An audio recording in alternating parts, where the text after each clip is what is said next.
I tried to kill myself with a bottle of pills. And the fact of the matter is I trusted no one. And looking back, I guess how could I? From the time my parents left me, to the time another foster kid raped me, to the time I was bullied so bad, I genuinely could not fathom a world where I could trust anybody.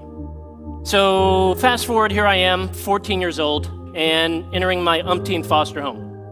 I was a veteran at this whole sort of getting kicked out of one home, moved to the next. You meet these people who were like literally complete and total strangers 10 minutes ago who are now apparently your mom and dad.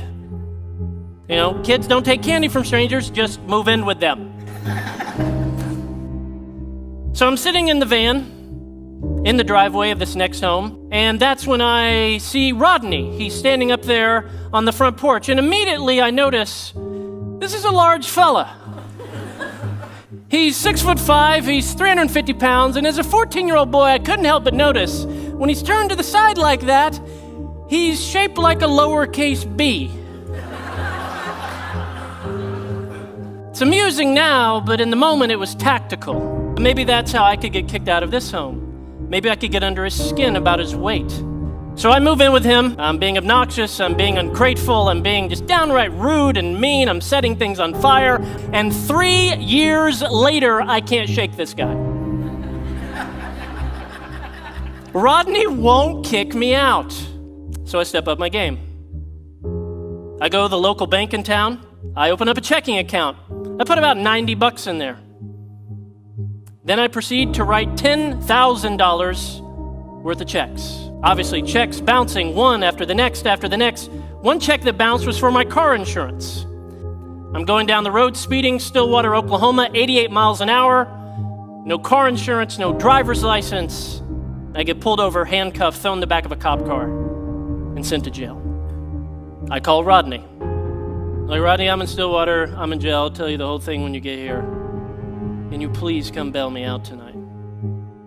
He said, I will come bail you out, but not till tomorrow. Rodney frustratingly believed sometimes one of the most loving things you could do for a kid was allow them to sit in either the success of their wonderful choice or the stupidity of their foolish choice. Next morning, he comes, bails me out, exactly as promised. We have a long, very awkward car ride home. No one says anything. We get back to the house. He's like, we need to sit down and talk. And I knew this moment had finally come. So Rodney, his wife, sit me down to give me the talk I've had a dozen times. He looks in my eyes and says, son, you can keep causing problems. You can keep trying to mess up. You can keep pushing us away. You can keep trying to get us to kick you out of here, but you've got to get it through your thick head, son. We don't see you as a problem. We see you as an opportunity. And in that moment, all my skepticism came to the surface. And I thought, what a cheesy, stupid thing to say to a 17-year-old kid. But then I was overwhelmed with the reality that this guy actually meant it. He didn't see what I was, what was on the surface, the obnoxious kid, the ungrateful kid, the kid getting suspended. He saw what I could be. It was genuinely my turning point.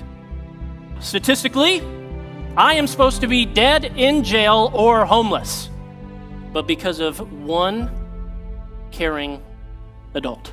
I'm not a statistic. Every kid is one caring adult away from being a success story. Every child who winds up doing well has had at least one stable and committed relationship with a supportive adult.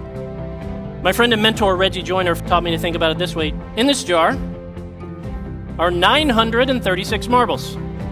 Each one of these marbles represents a single week from the birth of a kid until that kid turns 18 years old. So, if you know a 9-year-old, you've only got 468 marbles, or weeks, however you want to look at it, remaining. You know a 16-year-old? You got 104 marbles remaining. Right here, we are looking at time. In fact, you're looking at all the time or all of the weeks you have left to influence this kid,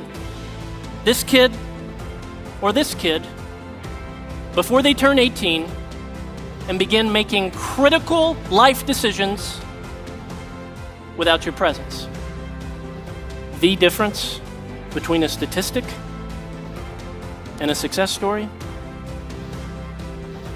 is you.